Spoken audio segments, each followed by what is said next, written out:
가한 것과 유익한 것, 가한 것과 유익한 것이라는 제목으로 말씀 전하겠습니다.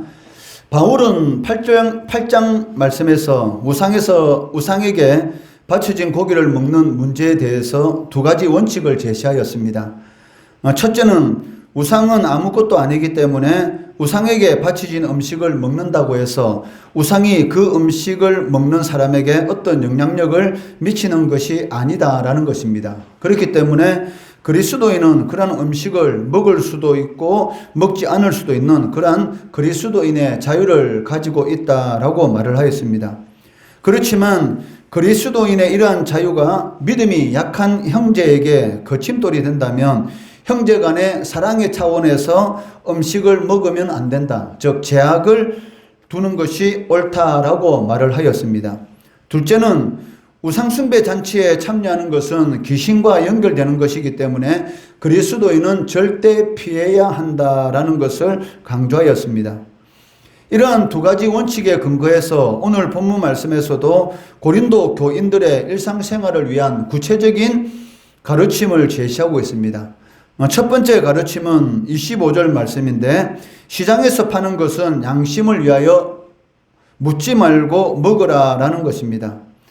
바울은 신전의 제사에 참여해서 우상에게 바쳐진 고기를 먹는 것에 대해서는 금지하고 있습니다. 그렇지만 시장의 푸주간에서 파는 고기가 설령 그것이 우상에게 제사 드리는 그런 과정을 거쳐서 도살되었다 할지라도 신앙과는 전혀 관계가 없으니까 그런 것들을 따지지 말고 자유롭게 사서 먹으라라고 말을 하고 있다는 것입니다.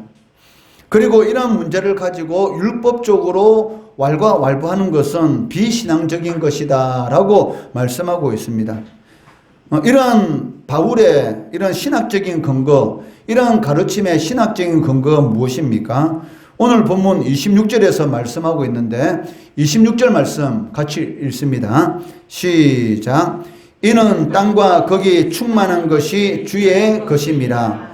즉 세상에 존재하는 모든 것은 하나님의 것이기 때문에 하나님께로부터 온 모든 것은 다 선하다는 것입니다.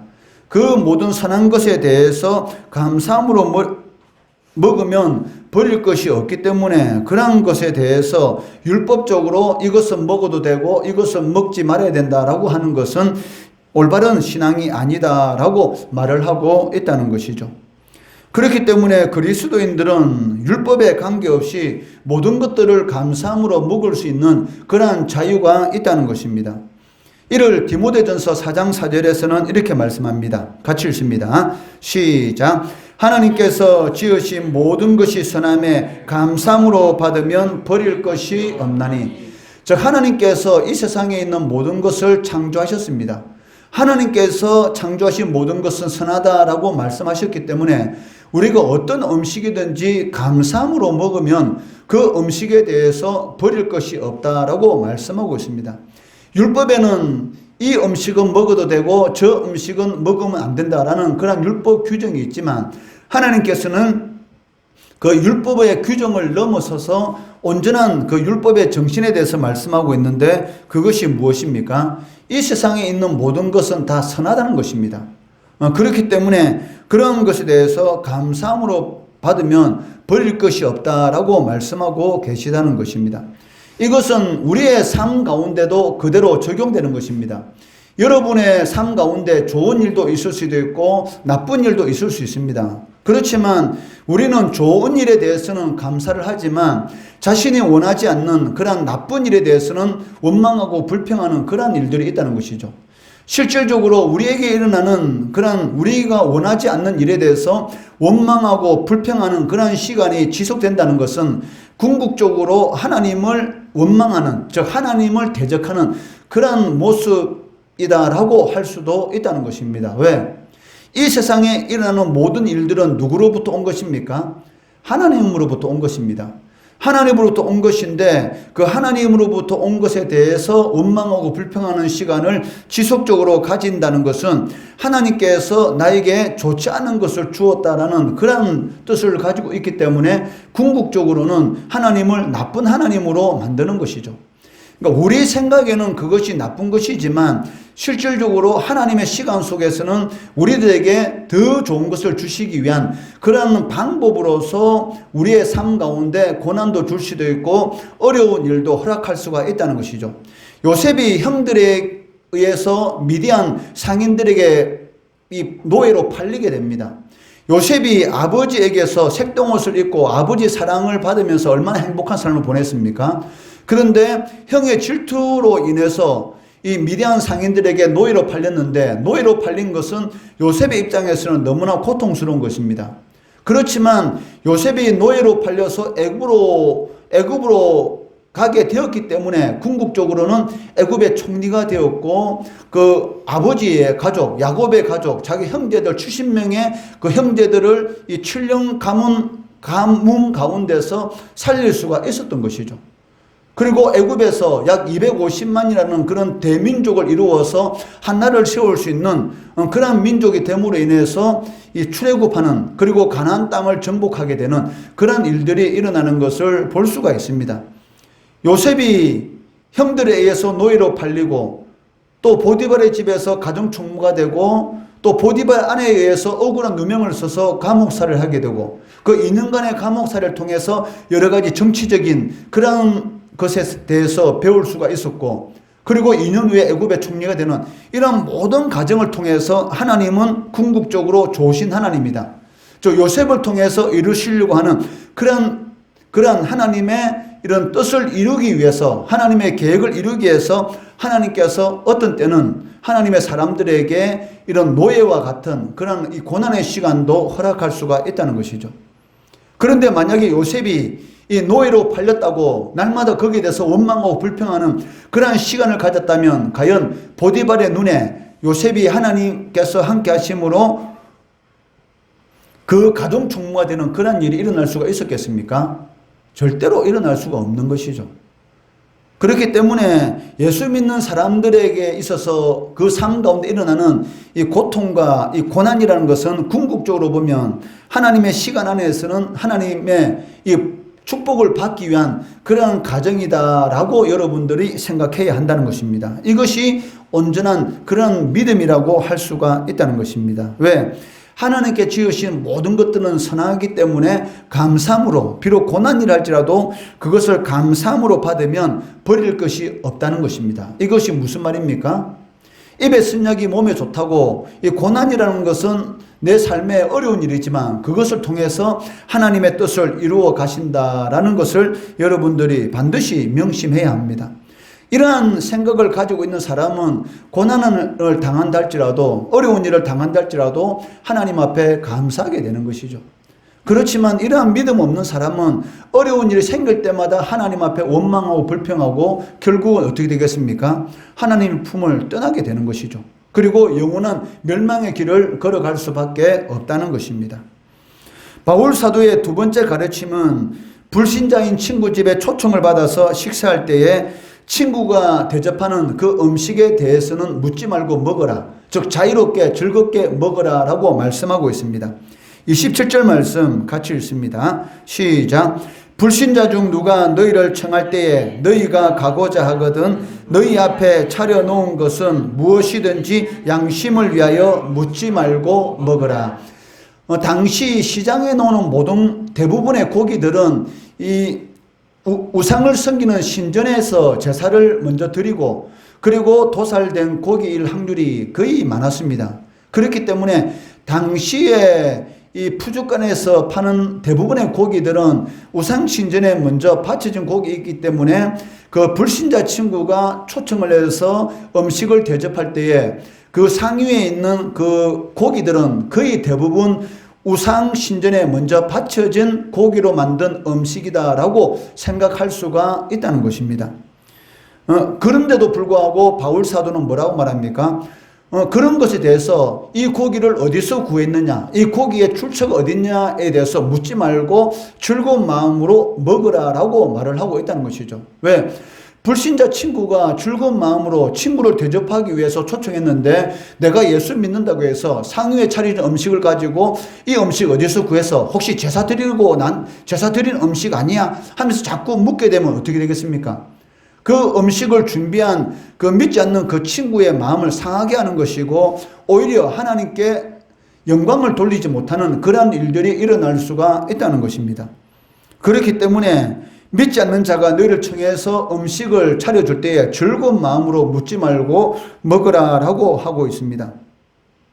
당시 유대교의 이 보수적인 납비들은 유대인으로서 거룩한 삶을 유지하기 위해서는 이 이방인의 집에 가서 이방인의 초대하는 그 초청에 응하면 안 된다라고 이렇게 금지를 이렇게 시켰습니다.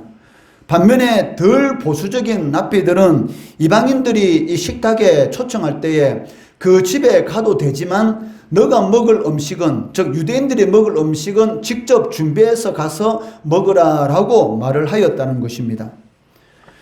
이 바울은 어떤 사람입니까?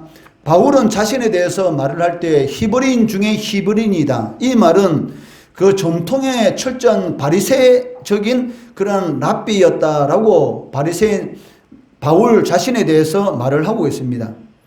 그리고 이방인의 집에 가서 음식을 먹어서는 안 된다라는 그런 보수적인 전통에서 바울은 자랐습니다. 이랬던 바울이 그리스도인의 자유에 대해서, 즉 이방인이 차려놓은 음식에 대해서는 묻지 말고 먹으라는 이런 놀라운 이런 말을 천명할 수 있었던 그 이유가 무엇입니까? 그것은 바로 주님의 가르침과 주님께서 보여주신 그 모범에 근거하고 있다는 것입니다. 예수님께서는 사랑의 이중계명, 즉 하나님 사랑, 이웃 사랑을 강조하시면서 그 율법의 정신은 무시하고 형식만을 강조하는 이런 율법주의에 대해서 예수님은 배격하셨습니다. 게다가 음식과 관련해서는 무엇이라고 말씀하셨습니까? 마가복음 7장 15절 16절 말씀 같이 읽습니다. 시작. 무엇이든지 밖에서 사람에게로 들어가는 것은 능히 사람을 더럽게 하지 못하되 사람 안에서 나오는 것이 사람을 더럽게 하는 것이니라. 이게 무슨 말입니까? 여러분이 먹는 모든 음식은 여러분들을 더럽게 하지 못한다는 것입니다. 그런데 여러분 안에서 나오는 것이 사람을 더럽게 한다라고 말씀하고 있는데 이게 무슨 말입니까? 여러분 안에서 나오는 모든 것들은 무엇입니까? 시기, 질투, 미움, 이런 것들이 사람의 안에서 나오지 않습니까? 내 친구들이 나보다 잘 되면 그것을 참아 보지 못하고 시기하고 질투하는 이런 악한 것들이 사람의 속에서 나오기 때문에 사람의 입으로 들어가는 것은 그 사람을 더럽게 하지 못하지만 사람의 속에서 나오는 것들은 사람을 더럽게 할 수 있다라고 주님께서 말씀하셨던 것입니다. 또한 예수님의 제자들이 이 불결한 사람들, 당시에 이 세금을 거두는 사람이라든지 아니면은 이러한 율법에서 금지하는 나병 환자라든지 아니면은 피부병 걸린 이런 사람이라든지 이런 사람의 병을 제자들이 고쳐주었습니다. 그러니까 예수님의 제자들이 이러한 불결한 사람과 어울리는 것을 보고 사람들이 왜 예수의 제자들은 저런 불결한 사람과 어울려서 부정하게 되려고 하느냐라고 말할 때에 예수님께서는 뭐라고 말씀하셨습니까? 제자들이 불결한 사람을 통해서 제자들이 불결하게 되는 것이 아니고 제자들을 통해서 그 사람들이 성결케 된다라고 말씀하셨던 것입니다. 이는 주님의 사역을 통해서도 우리가 확인할 수가 있습니다. 주님은 당시 사람들이 상종하지 않던 이 세리, 즉 세금을 거두는 사람들, 같은 민족이면서도 불구하고 로마인들을 위해서 유대인들에게 막대한 세금을 거두는 사람들, 이러한 사람들을 세리라고 했는데 이러한 사람들은 민족의 반역자라고 해서 유대인들에게 이런 미움을 받았습니다. 그런데 예수님은 이런 세리 집에 들어가서도 죄인들과 어울려서 자유롭게 먹고 마시고 그리고 나병 들린 사람을 만져줌으로 인해서, 즉 율법에서는 이 나병 들린 환자 같은 경우는 그 성 밖으로 쫓아내어서 일정한 그 거주 지역에서 살도록 이렇게 명했는데도 불구하고 예수님은 이 나병 들린 사람을 만져주시면서 그 병을 깨끗하게 고쳐주시는 그런 일들을 행하는 것을 볼 수가 있다는 것입니다. 누가복음 5장 13절 말씀 같이 읽습니다. 시작. 예수께서 손을 내밀어 그에게 대시며 이르시되 내가 원하노니 깨끗함을 받으라 하신데 나병이 곧 떠나니라. 당시 이 나병 걸린 사람들은 율법적으로 부정한 사람들이기 때문에 유대인들은 상종도 하지 않았습니다. 그런데 예수님은 이러한 사람들 몸에 직접 손을 댐으로 인해서 이 부정을 쫓아내는 그러한 이 죄를 용서해 주시는 그러한 일을 행하시는 것을 볼 수가 있습니다. 또한 마태복음 9장 11절 말씀 같이 읽습니다. 시작. 바리새인들이 보고 그의 제자들에게 이르되 어찌하여 너희 선생은 세리와 죄인들과 함께 잡수시느냐. 당시 이 세리 그리고 많은 죄인들은 유대인들이 함께 어울리지 않는 그러한 사람들이었습니다. 그런데도 불구하고 예수님께서는 이 세리 마태의 집에 들어가서 그 당시 죄인이라고 불려지는 그러한 사람들과 함께 식사했던 것이죠. 그 이유가 무엇입니까? 이러한 일들을 통해서 예수님께서 그러한 사람들을 정한 사람, 즉 구원받는 하나님의 백성으로 이렇게 거듭나도록 하시는 것을 볼 수가 있다는 것입니다. 이러한 예수님의 가르침과 모범이 바로 바울로 하여금 그리스도인의 자유를 선교 상황에 그대로 적용할 수 있도록 하였던 것입니다. 바울의 세 번째 가르침은 무엇입니까? 이방인 불신자 친구 집에 초대되어서 식사할 때에 누군가에 의해서 식탁에 있는 이 고기는 우상 앞에 제사되었던 고기다라는 것이 밝혀질 경우 그 사람의 양심을 위해서 먹지 마라라고 말을 하고 있습니다. 28절, 29절 말씀 같이 읽습니다. 시작. 누가 너희에게 이것이 제물이라 말하거든 알게 한 자와 그 양심을 위하여 먹지 말라. 내가 말한 양심은 너희의 것이 아니요 남의 것이니 어찌하여 내 자유가 남의 양심으로 말미암아 판단을 받으리요. 여러분들 보고 성경을 같이 읽자라고 하는 이유는 무엇이냐면 여러분들이 예배당에 예배 드리러 하나님 앞에 나왔으면서 가만히 앉아 있으면 정신은 외출하고 있습니다. 몸은 이 예배당에 앉아 있지만 실질적으로 머릿속은 엉뚱한 생각으로 꽉 차여 있기 때문에 마귀가 여러분의 예배가 하나님 앞에 상달되지 못하도록 그렇게 방해하는 그런 역사를 하고 있다는 것이죠. 그렇지만 하나님의 말씀을 같이 읽고 그리고 그 말씀을 큰 소리로 읽는 동시에 귀에 들리게 되면 어떻게 됩니까? 그 말씀이 여러분 귀에 쏙쏙 들어오게 됩니다. 그리고 그 말씀을 통해서 여러분들에게 하나님께서 은혜를 베풀어 주시고 온전한 예배를 드릴 수 있도록 하신다는 것이죠. 그렇기 때문에 이 하나님의 말씀을 같이 읽읍시다라고 할 때에 같이 읽으시기 바라고 그럴 때에 잠이 안 옵니다. 마귀는 여러분들에게 자꾸 눈이 감기도록 만들지 않습니까? 그렇게 해서 온전한 예배를 드리지 못하도록 한다는 것이죠. 함께 읽으려 할 때 큰 소리로 글씨 읽습니다. 그것이 바로 여러분들 하나님의 복을 받는 길입니다. 불신자의 친구 집에 초대를 받아서 음식을 먹게 되었을 때에 어떤 믿음 약한 성도가 이 식탁에 이 고기에 대해서 어떤 사람이 그 성도에게 이 고기는 우상 앞에 제사 드린 고기다라는 그런 말을 듣게 되었습니다. 그리고 이 믿음이 약한 성도가 함께 식탁 자리에 앉아있는 믿음이 강한 성도, 이 믿음이 강한 성도는 어떤 성도입니까? 우상은 아무것도 아니기 때문에 우상 앞에 제사 드린 음식은 먹어도 된다라고 생각하는 그러한 성도였습니다. 그 성도에게 이렇게 말을 합니다. 이 고기는 우상 앞에 제사 드린 고기 때문에 먹으면 안 된다라고 믿음이 강한 그런 성도에게 말을 했습니다. 그런데 믿음이 강한 성도는 이 그리스도인의 자유로서 먹어도 상관없다라고 생각하고 있습니다. 그런데도 불구하고 믿음이 약한 성도가 그렇게 말을 할 때에 믿음이 강한 성도는 어떻게 됩니까? 그 고기를 먹으면 안 된다는 것입니다. 왜? 이미 식탁 위에 있는 고기가 우상 앞에 드려진 고기다라고 밝혀졌기 때문에 만약에 믿음이 강한 성도가 우상은 아무것도 아니기 때문에 먹어도 된다라고 생각하고 그 고기를 먹게 되면 믿음이 약한 성도도 자신의 마음속에 양심에 끄리낌이 있는데도 불구하고 따라서 먹게 되면 그 믿음이 약한 성도는 어떻게 되겠습니까? 이 양심에 걸리게 되고 자신의 믿음에 대해서 시험에 드는 그런 일들이 발생할 수 있기 때문입니다. 이러한 고린도 교인들을 위한 일상생활에 대한 바울의 가르침의 핵심 내용이 무엇입니까? 23절, 24절에서 말씀하고 있는데 같이 읽습니다. 시작. 모든 것이 가나 모든 것이 유익한 것은 아니요 모든 것이 가나 모든 것이 덕을 세우는 것은 아니니 누구든지 자기의 유익을 구하지 말고 남의 유익을 구하라. 예수 믿는 사람들은 모든 것을 할 수 있는 그러한 그리스도인의 자유가 있습니다. 그런데도 불구하고 여러분들이 할 수 있는 그러한 자유가 있지만 절제해야 되는 이유가 무엇입니까?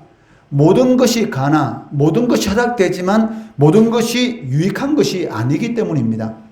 여러분들이 모든 음식을 먹을 수 있는 자유가 있지만 제사 드리는 음식을 먹게 되면 그것이 유익하지 않는 그런 일들이 생길 수가 있기 때문에 절제가 필요하다라고 말을 하고 있다는 것입니다. 그러면서 바울은 이 그리스도인의 자유에 대해서 극단적으로 주장하는 믿음이 강하다라는 그러한 자들의 생각을 교정하고 있다는 것입니다. 이를 위해서 바울은 주님께서 강조하신 사랑의 이중 계명, 위로는 하나님을 사랑하고 아래는 이웃을 사랑하는 이 계명에 대해서 언급하고 있습니다. 31절에서 33절 말씀 같이 읽습니다. 시작. 그런즉 너희가 먹든지 마시든지 무엇을 하든지 다 하나님의 영광을 위하여 하라. 유대인에게나 헬라인에게나 하나님의 교회나 거치는 자가 되지 말고 나와 같이 모든 일에 모든 사람을 기쁘게 하여 자신의 유익을 구하지 아니하고 많은 사람의 유익을 구하여 그들로 구원을 받게 하라. 아멘. 여기 31절의 말씀은 하나님에 대한 사랑을 말하는 것이고 32절, 33절의 말씀은 이웃 사랑을 말하는 것입니다. 바울이 이 말을 하는 이유가 무엇입니까? 믿는 자, 즉 성도들의 모든 행위의 기준은 바로 위로는 하나님께 영광 돌리는 것이고 아래로는 이웃 사랑하는 것이다 라는 것을 가르쳐주고 있다는 것입니다. 그렇기 때문에 그리스도인들은 자신이 하는 모든 일들에 대해서 하나님의 영광 일이 될 수 있도록 힘써야 한다는 것입니다. 고린도 교회 안에서 벌어지고 있는 우상숭배, 그리고 교회 내에서 일어나는 이런 추문, 그리고 약한 형제의 양심을 상하게 하는 이러한 모든 일들에 대해서 과연 그 일이 하나님께 영광을 돌리는 일인가? 그것을 판단 기준으로 삼아라는 것이죠. 아무리 너희들이 그리스도인으로서의 자유를 누릴 수 있는 그러한 자유가 있다 할지라도 과연 그 일이 하나님께 영광이 되는 일인가라는 것을 잘 판단해보고 하나님께 영광 되는 일이 아니라면 그 일을 하지 않는 것이 옳다라고 말을 하고 있다는 것입니다. 왜? 내가 하는 이 일을 통해서 내 형제가 상처받게 된다면 그 일을 안 해야 되는 것이죠. 이것이 사랑의 핵심 계명인 이웃 사랑을 성취하는 길이다라고 바울 사도는 말을 하고 있다는 것입니다. 또한 우상의 제물을 비롯해서 무엇을 먹고 마시는가의 모든 문제에 있어서도 우선적으로 고려해야 될 원칙은 하나님께 영광이 되는지 아니면 하나님께 영광이 되지 않는지라는 것을 말을 하고 있다는 것입니다. 지금까지 살펴본 대로 그리스도인의 행동 원칙은 주님께서 말씀하신 사랑의 이중 계명입니다. 위로는 하나님 사랑, 즉 하나님께 영광 돌리는 것이고 아래는 이웃 사랑, 즉 이웃에게 덕을 끼치는 것, 이것이 바로 모든 그리스도인들의 행동의 기준이다라고 말을 하고 있다는 것입니다. 여기 덕을 세운다, 이 덕을 세운다라는 이 말은 교회를 올바로 세운다라는 그런 의미를 가지고 있습니다. 그렇기 때문에 바울 사도는 11장 1절에서 이렇게 말씀합니다. 같이 읽습니다. 시작. 내가 그리스도를 본받는 자가 된 것 같이 너희는 나를 본받는 자가 되라. 이 말의 의미는 무엇입니까? 고린도 교인들이 궁극적으로 본받아야 하는 것은 이 천한 죄인들을 위해서 희생하신 예수 그리스도의 삶이다라고 말씀하고 있다는 것입니다. 이는 또한 바울 자신의 삶이기도 하기 때문에 자신을 본받으라라고 바울 사도는 자신감 있게 말을 하고 있습니다. 이러한 바울의 고백, 내가 그리스도를 본받는 것 같이 너희는 나를 본받으라. 즉 여러분들의 고백이 바로 이 고백이 되어야 하는 것이죠. 내가 예수 그리스도를 위해서 열심히 살아온 것처럼 너희들도 나를 본받아서 그렇게 열심히 살아라. 여러분들은 그래도 신앙생활을 한 지가 그래도 몇 년이 지난 사람들이지 않습니까? 그렇지만 교회에 놓은 지 얼마 안 되는 우리 또 친구들도 있지 않습니까? 그러면 그런 친구들은 누구를 보겠습니까? 여러분들을 보는 것이죠. 여러분들이 하나님 앞에 얼마나 경건한 그런 신앙생활을 하고 있는가, 얼마나 모범적인 그런 신앙생활을 하고 있는가에 따라서 새로운 그런 초신자들도 여러분들의 하는 모습을 따라서 그대로 신앙생활을 하게 된다는 것입니다. 그렇기 때문에 이 바울의 오늘의 고백, 내가 그리스도를 본받는 자 된 것 같이 너희는 나를 본받는 자가 되라는 이 고백이 여러분들의 고백이 되기를 주의 이름으로 축원합니다.